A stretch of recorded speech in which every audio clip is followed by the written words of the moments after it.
Hello, my lovely wrestling fans. It is Katha from wrestling-infos.de here. wXw 16 Carat Gold is around the corner, so it's interview time again. And today I have the pleasure to talk to one called Manders. Hey, how are you? Hey, I'm great. Hanging out I'm in London right now in my old travel lodge, so that's me during the week, I guess, right now. But happy to be here. Happy to be in Europe. Um, yeah, I'm here for a while, so I'm here till April. So even after Carrot, you still get to have me. So Wow, that's cool. But let's just start with 16 karat. It's probably the easiest because it's the oh yeah, reason we're that's why doing we're this. all here. Yes. So, it's your second time in the tournament. What are your expectations for this year? You know, um, I guess it's an elephant in the room, but I mean, I'm here to win it, right? Last year I was in the semis and I lost to the winner who won it, Lawrence Roman. So to say that I don't want to win it would be insanity. And yeah, it's as simple as that. That's what I want to do. And do you have someone you really want to face in the tournament? There's a lot of great talent. Like, I it's it's crazy. Like, I mean, it's always been like that, right? Like, you have some of the most it's literally the best people, the best wrestlers in the entire world. Like from all these years, and I've seen all the carrots pretty much. And I thought last year's was pretty stacked. I think this year's like the most stacked I've ever seen it, and everybody's amazing in it. But there is one person, and it's like my Moby Dick, and it's Daisuke Sekimoto. I think that would be it's just like I can't even put in words as how insane it would be if I got to wrestle him. So Do yeah, you have a favorite match so far you had at 16 karat gold? it's not even. I wasn't even in the match to be quite honest with you, and it wasn't even in the tournament. But it was in the night three, and it was an 8-man tag, and it was I'm trying to remember one team. I think it was Gringo and Shigehiro Irie, and then it was like Dr. Wagner Jr. and it was somebody else, and it was like versus like Mike D and um some other people, and it was like one of the most craziest A bands I've ever seen in my entire life, and I just was just mind blown by it. Where like Mike D does a shooting star out of off the top like to the floor, and like the way it was like structured, and just like I just was like as a wrestler, I like forgot I was a wrestler because I'm watching it and I'm like thinking I was like acting like a fan. It was just insane. But favorite matches like in like the actual tournament itself. Um, I really liked wrestling Stephanie Mays, to be honest. I thought that match was sweet. She really I was hoping she would like, bring the pain, and she totally did. And she made me bleed. It was like I had like a cut right here, like almost like boxer's eyebrow. And I think me putting my blood on her, put a cross on her forehead, I think it made it like better. But trying to think of other ones. There's one where it's Walter versus Ray Phoenix. It's pretty good from a couple years ago. I think 2019 or something like that. And yeah, no, there's a lot of them actually. So yeah, those are the ones that come to my brain in my head. You've not only been in Karat, you also been in the tag team festival. Like, Yeah. which match type do you prefer, single or tag? I love both of them. And I got to have different partners too. I had Mance Warner on the first one that I ever did. First ever like European match of any kind for that one. And then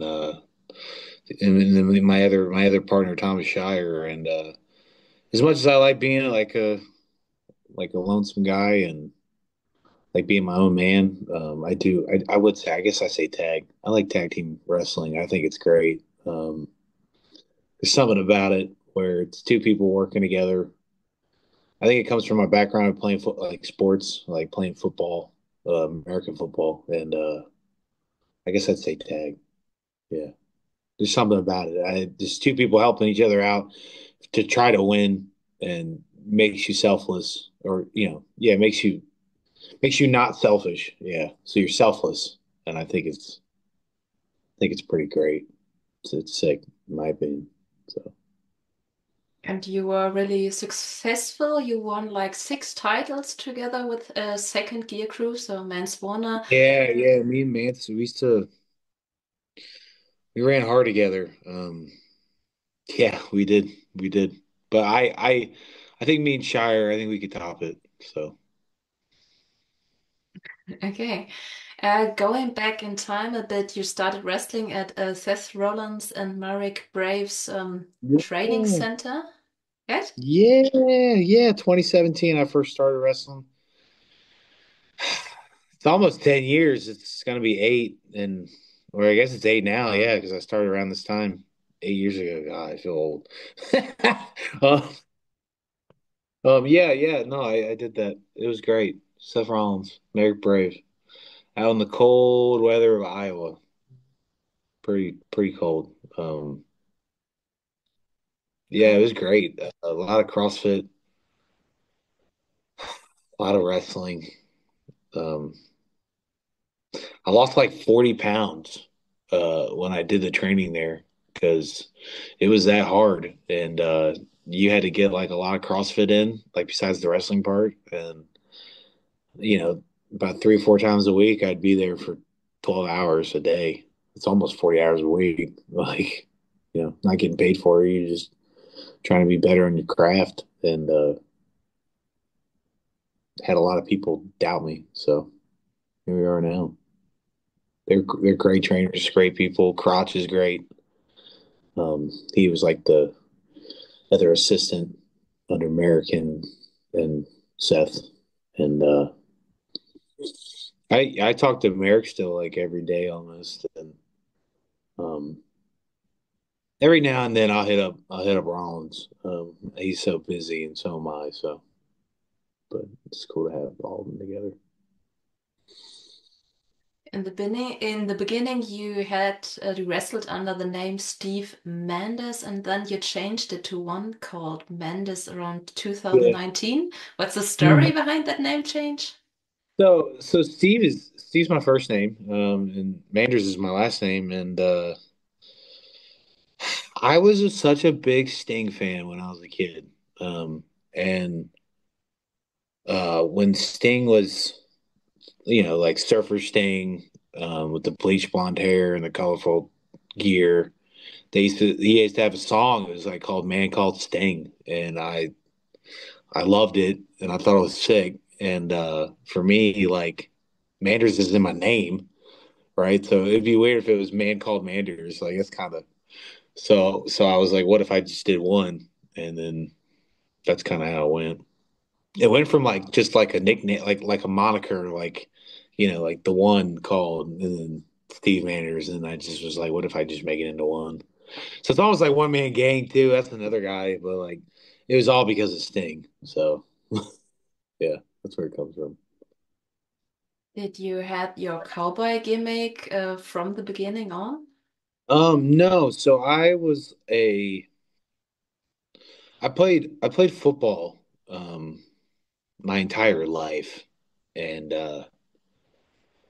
So when I was first starting out wrestling, it was kind of like a Letterman gimmick. I'd come out with like my hat like this, but it'd be like a Hawkeye, like an Iowa Hawkeye, uh, a hat because that's how I went to school. And then I would wear my Letterman jacket, and I just have like black pair of trunks and black boots, and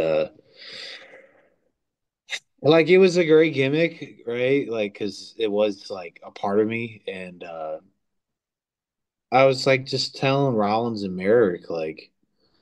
I like it, but like I don't see it in the future. Like I feel like there's more. And then they were like, you're only sharing about 4 or 5 years of your life, like the Iowa football part. And they were like, what if, because at this time I was like 24, I think. Yeah, I was like 24. So they were like, you're only sharing about 4 years of your life, 5 years of your life. Like, what if you know, give them all parts of your life? And my whole entire life, I've always been a farm kid. Like my stepdad and mom, they had chickens and they had horses and all these things, and I was always around it all. And one of my favorite movies is Fistful of Dollars, that whole entire trilogy.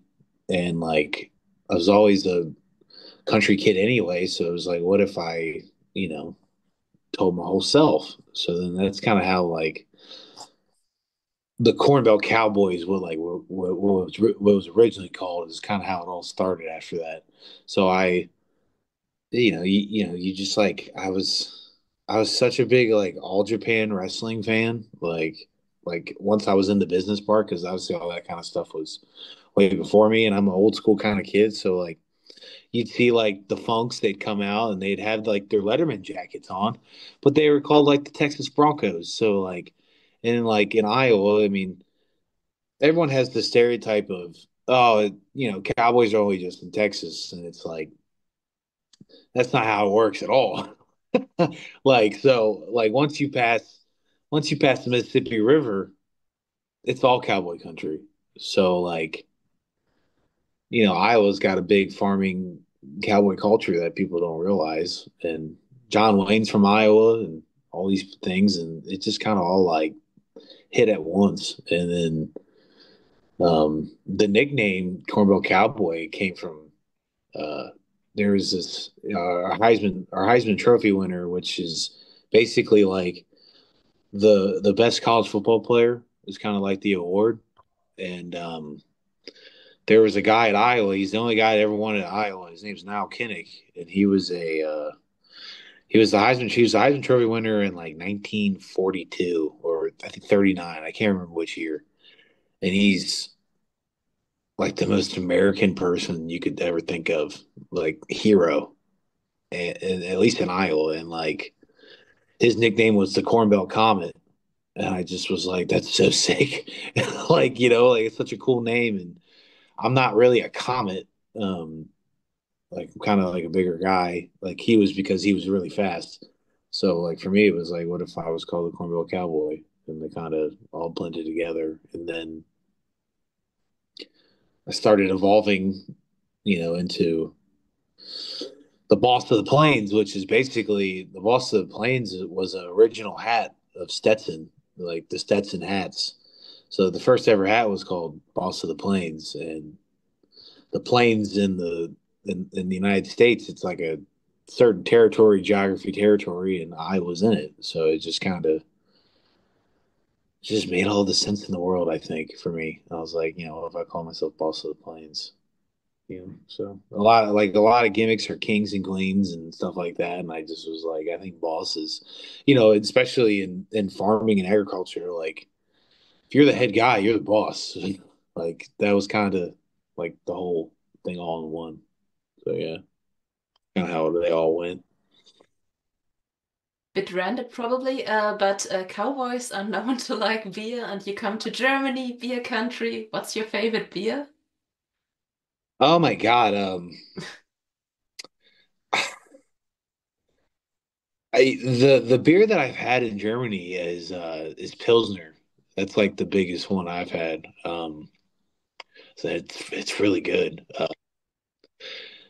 It's funny because like at home it's Coors Banquet or we call it buckskin beer, and then that's like because it's in a buckskin color can, and then the other one is Coors Light, which is the same thing basically, and they call them silver bullets. So for me, like as long as it's not an IPA, I'll drink it. It doesn't matter. And yeah, I've had some Pilsner. I'm trying to remember what the artillery was. This other drink that I've had in Germany a lot, and it's not even a beer. It's like it's like Fireball, but like less cinnamon and more sweet. And God, it's the first few you have are kind of rough, and then you get kind of into it, and then you kind of like it, and then terrible hangover. I'll tell you that. A lot of stories with artillery and Oberhausen and the Haas Union. Yeah. Okay, back to wrestling. You wrestle a Yeah. lot for. That's probably a good one. Yeah. Oh shoot. Some people will probably already know. We can maybe tell it in a little bit. I don't know. Okay. Well, you wrestle a lot for GCW, MLW, Action, Revolver, and a lot more. Do you view any Yeah. of those promotions as your home base? Um, Shoot. In wrestling, like I was always taught by Rollins and just other people, got to move around this life in order to be great, right? And over the years, they've changed. And I've moved and lived a lot of different places. So when I first started, it was SCW. Is this promotion? It's called Scott County Wrestling, and SCW is the Scott County is where Black and Brave is.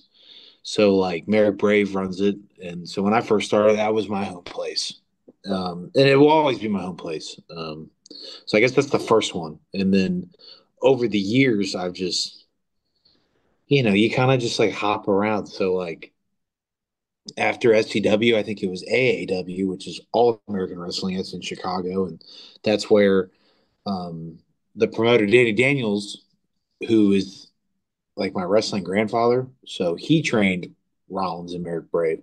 So I went there after, and then me and Justice and Second Gear Crew, we won tag belts there, and then after a while, all that's happening. I guess my next home base place would probably be H2O, which is hustle, hardcore hustle organization, and that's where Matt Tremont, um, he's the promoter, and Matt Tremont's had his time in WXW2 back in the day when they did more death matches and stuff, and I was champ there, and I also was living in New Jersey at the time there, and after about a few years there, then it was kind of Action Wrestling would probably be my third home place, and then that's in Georgia, and I lived in Tennessee for a long time, and then as like all those are happening, I guess the biggest home place I would say is probably GCW. I'd probably say out of everyone, that's probably like my home base now, because I think out of like 117 matches I had last year, I think like 70 of them are probably from GCW or something like that. So somewhere around there. I don't know off the top of my head, but something like that. So I guess GCW is my home place now. Well, the three biggest US promotions at the moment have signed a lot of talent from the independent scene in recent Yeah. years. Have you also had offers from these companies, or is it out Uh, of your questions anyway? I've had a fair share of WWE tryouts, and the one I had was during the pandemic, like literally right when it happened. So we were all down there, and then I think less than 12 hours, I was out because I couldn't, like, they couldn't do it because the world was like kind of ending. So they like flew me down, and then literally as that all happened, they had to like put SmackDown in the performance center, so I couldn't like get to do my tryout. So like when I did that, they were like, they gave me another one, and then my tryout match was with Solo Sokoa now. So I guess it all worked out for him. It didn't work out for me, but I was still young then, and besides that, that's all I've really had. Um, and that was like 3 4 years ago, and I don't the way I look at it and the way I take it all is if it happens, it does, and if it doesn't, it doesn't. I enjoy what I do now. I get to live. I haven't had a real job in about a year and a half, and wrestling's been my full time thing for about a year and a half, and it pays the bills. I get to see the world, and I think that's all that matters to me. But there's also the WWE ID program. It was recently Yeah. launched and has been a subject of controversy and on the internet. How do you feel about this program? I think it's great for wrestling, right? Because like it's the same thing with like the concept with AEW, and people online like to pick sides, and it doesn't matter to me. I think it's great for the boys and the girls and everybody because it gives people jobs and makes wrestling, more the more wrestling companies the better, right? Like, and if they get to, some people like that is their dream is WWE. Some of their dreams is to be on TV, and then like to say that that's not mine is an understatement. But like, I think it's great for everyone, and I think it's cool. And if it's not me, that's all right, and if it is me, that's cool. Like it's all, as long as I think it's great for the business. I think it's cool because if you think of sports and you think of things like that, like they all have a developmental system. Like like Major League Baseball, they have three minor leagues. Really, they have single A, double A, triple A, and then like they do in hockey too. And like I think the more wrestling for an environment like that, I think the better. So I think it's great. You said you liked the traveling part of wrestling very much. You're doing a lot of matches in the UK right now. How is your tour going? It's good. We're on week 3 now. So I flew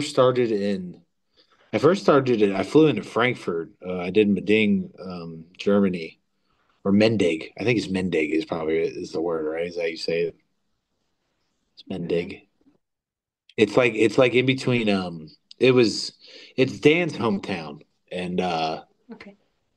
um, I think it's Mendig, Germany, and we did like a show there for wXw. So I flew into Frankfurt and then took the train and got picked up by Dan, and then we did the show and it was great. And then and then I went to Cologne that night, and then flew from there to London, and then did the GCW London show, which is in the same venue as Progress, which was super sick. And then the next night I did Manchester. Then I hung out with Luke Jacobs because he's from Manchester, so he was giving me the whole skinny and rundown, and the lingo and like all the things, which is kind of cool. So I'm kind of like learning the British culture, I guess. So it's kind of cool. And then I was in Newcastle, which I thought was like Hogwarts. I thought it was crazy. And then shoot, where have I been after that? Oh, and then I went back to London uh Sunday for Rev Pro, and then I've been here in London since, just been hanging out. I'm still like, I don't know if jet lag's the word, 'cause I'm not jet lagged, but like the time difference has messed with me a little bit, and because like I think over there it's like 1 2 p.m. For this recording, but it's like 7 8 o'clock at night here, and it's been great. I've gotten to just I've been walking around a lot and then just kind of just seeing the scene, so it's cool. It's been great so far. Yeah, been great. And you're wrestling a lot. What is the biggest difference between British, German, and American wrestling fans for you? I think they're better over here, I swear. Like in the sense of like they just seem more into like the wrestling. Like sometimes in America, especially in like certain places, depends where you are. Like if you're, it's all different, right? But like over here, they just know how to they just like sing the songs and as chants, and like I just like you don't get that in America at all. So like there's like a chant where it's like, it's Winter Wonderland is the song, but they put one called Manders and a Manders Wonderland, and I think it's funny. And I've gotten to have those chants a few shows, and like I think at Rev Pro on Sunday, I think they chanted it for like 5 minutes, and I just was like, this is insane. So I think that's the difference. It's like just like that part, the sing-alongs and the chants. You don't get that in America. You don't even get in sports like over here. I think it's because of the football, like because of I call it soccer, but I haven't called it that here because I don't want to get beat up. So proper football. You hear those chants a lot, so like you get it in the wrestling, and I like just that part alone. I think is great. Do you have plans to wrestle more often in Europe? Yeah, I mean, shoot, I'm here for 3 months, and there's a lot of stuff in the works. So I think yeah, I think Germany or I think in Europe itself, I think you'll see me a lot. That's how I'll put it. Um, and outside of the UK and Germany, any countries in Europe you want to wrestle Yeah, in? I I get to go to Austria later in the month, and I get to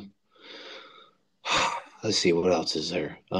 Like I guess it's part of the UK, but like I've never been to Scotland. I get to go there.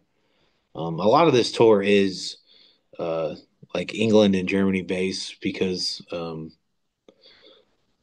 just it's just because it just worked out that way. Like wXw, I think is one of the if not the best promotion in Europe, and Rev Pro and Progress are right up there too. And I just wanted to wrestle at the best places at the moment, and I had some opportunities to do like Italy and France and stuff like that. And there's no knock on any of those. It's just I don't know.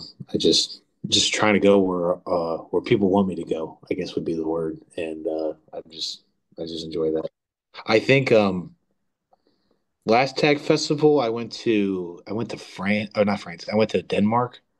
I thought that was really cool. It reminded me a lot of home, like in the sense of like the scenery of like in the Midwest in the United States, it's like very similar to Denmark, which kind of makes sense because of like Scandinavian like country and people and Vikings and all that kind of stuff where like a lot of those kind of people kind of gravitate towards in the States, like during the whole, New World kind of thing. And uh so I just saw a lot of cornfields, so I was like all about it. I thought it was cool. And I think like if I had to pick like where well, first, it doesn't really matter where, as long as I get to wrestle, hooray. But if I had to pick, though, I think like Sweden and Norway and Finland would. I think all those kind of places would be kind of cool. I guess. So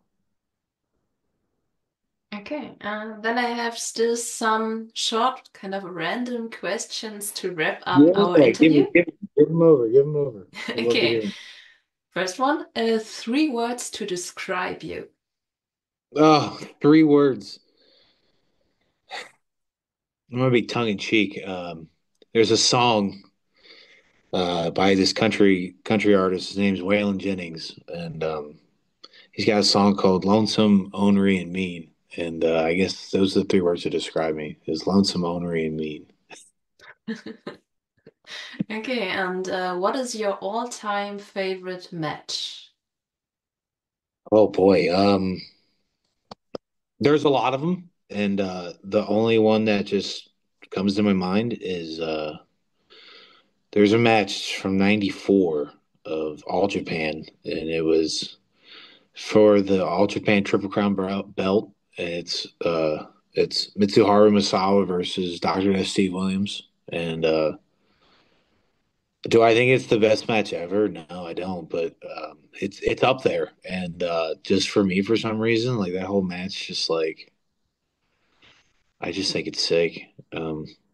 Just the passion, the build up, the hype, the storytelling they tell in there, and just Doc overcoming and winning the Triple Crown. I think it's great. It's on YouTube. It's amazing, and there's other matches too. Like I think any of the Rock Austins, like when I was a kid, like that match, like is it like the best wrestling match either? No, it's not. But like the whole build up and the story and just how they can work a crowd, I think it's great. And then I remember as a kid, just remembering how big of a deal it was.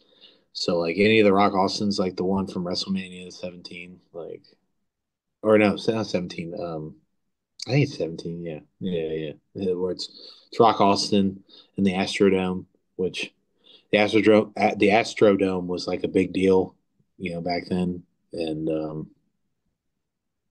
it's not around anymore. But it's like one of the best WrestleManias ever too. So I'd say those. Okay. Do you have any dream opponents? I guess like we could piggyback from earlier, like Sekimoto, like Daisuke Sekimoto is like one of the most biggest Japanese legends, you know, in independent wrestling and in wrestling in general. I've gotten to wrestle some of my dream matches. I got to wrestle at MLW. I got to wrestle. Jesus, now I'm drawing a blank. um, God, what is his name? Oh my God. It's so embarrassing. Um, Kojima. I got to wrestle Kojima, and he's one of those guys that's like he's held, every top Japanese belt. He held the GHC belt, he held the Triple Crown, and he held the IWGP belt. And like getting to wrestle him was crazy. It just didn't seem real. Like I felt like I had no business, wrestling him and being there, and it was cool. I would say those two. My other one would be like Kenta Kobashi, but like Kobashi doesn't wrestle anymore, so but like he's like one of my favorite wrestlers of all time. Um, and then like I could say Seth Rollins, right? Like like he was my trainer, so like what perfect way to wrestle your dad, wrestling dad. Hopefully I get to do that before he hangs it up, whether it's wherever it is, it doesn't matter. And those are the few, but at the end of the day too, I like don't really have dream opponents because as long as I get paid to beat somebody's ass, hooray for me. Um, so yeah, those. The last one. How is the best way to see what you're up to? I would say Twitter or Instagram. Like I'm always posting, especially over here because I'm all about my lonesome. So like a lot of the times, like my mom told me before I came over, she was like, make sure you post a bunch of pictures of yourself of just you doing whatever. And so I'm here for 3 months. So and I was like, how many times can you say that like how many times can people say they're going to Europe to wrestle and they're going for 3 months? Like not many people. So like to say like that and just kind of enjoy every living moment of it, like do it and post about it. So I've been posting about it a bunch. So So, so yeah. we put your social media up in our description. And well, thank you so much for taking the time to answer my questions. Oh, thanks for having me. This was cool. Yeah, it's really been fun talking to you. And to everybody watching, be sure to check out our other interviews heading into 16 Carat Gold weekend. And It's gonna be fun. yes, will be so much fun. So see you next time. Ciao!